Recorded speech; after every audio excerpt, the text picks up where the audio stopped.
short video, I just wanted to show off a recording technique I've been using for the last few years that's been really helpful, specifically when you're recording a very heavily affected part, but you still want to retain the natural sound of the instrument. So let's look at this in the context of bass.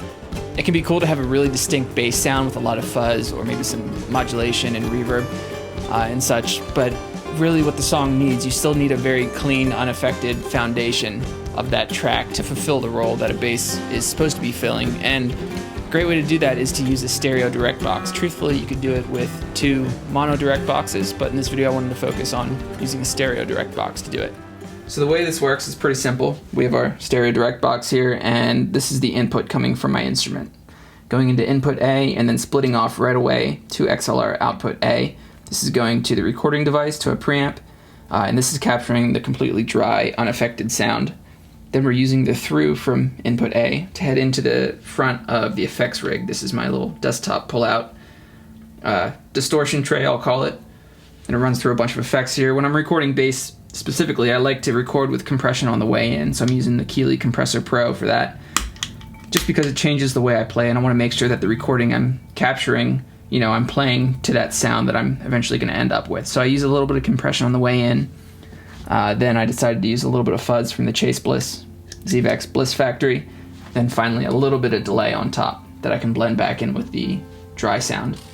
Goes to the output, and this goes into the input B, which then will send from the XLR. It's sending a balanced signal to a preamp. And so essentially you have your dry, unaffected, and your wet, affected sound here in 2 different channels. If you wanted to continue on to a guitar amp or a bass amp, just continue on from the through from B, and you're set for that.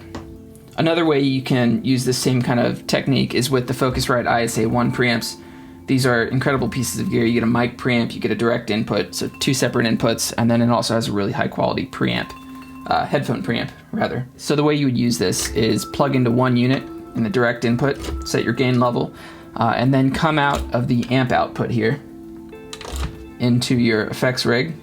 So here I'm heading into the octave down pedal, come out of whatever you're using to affect the signal, and back into the DI input of one of the other preamps. If you only have one of these, of course, you can just use any other preamp that has a 1/4 inch input, or use a direct box, whatever. Again, this is nothing groundbreaking. This is just something I've been using for a long time. I've gotten a lot of mileage out of it, and it's been really useful. It's always wise to take a signal pre and post pedal board. If you're not quite sure that you're ready to commit to such an extreme sound, at least you then have the dry sound there, right? In addition, if you're recording a live amp, then if you take the post pedal board sound, you can at least reamp that through a different amp selection, or maybe the same amp with different settings or a different microphone or different mic placement. I have a great video on microphone placement for guitar amps, by the way, if you want to check that out. I did want to share the direct box I've been using in this video and personally for the last year plus that I just really dig. It's the Pinstripe Pedals SWDI. I have their DISO line isolator on my large pedal board that I've been using for even longer than that, and just both products are incredibly well made. Just by a single maker down in Oklahoma. It's equipped with Jensen transformers, so it sounds awesome. It's really reliable, and it's about the same price as you would get a radial for. On a budget, you might also check out the Warm Audio passive direct box, which is nice because it has a variable pad on it that you can turn on or off.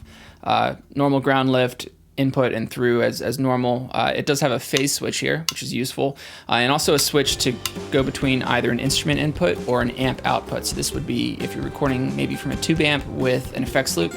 If you wanted to go into the tube amp, out of the tube amp from the effects send, so the power amp section out, which is a much hotter signal, into the direct box, take the amp out, and then continue from here back into the amp.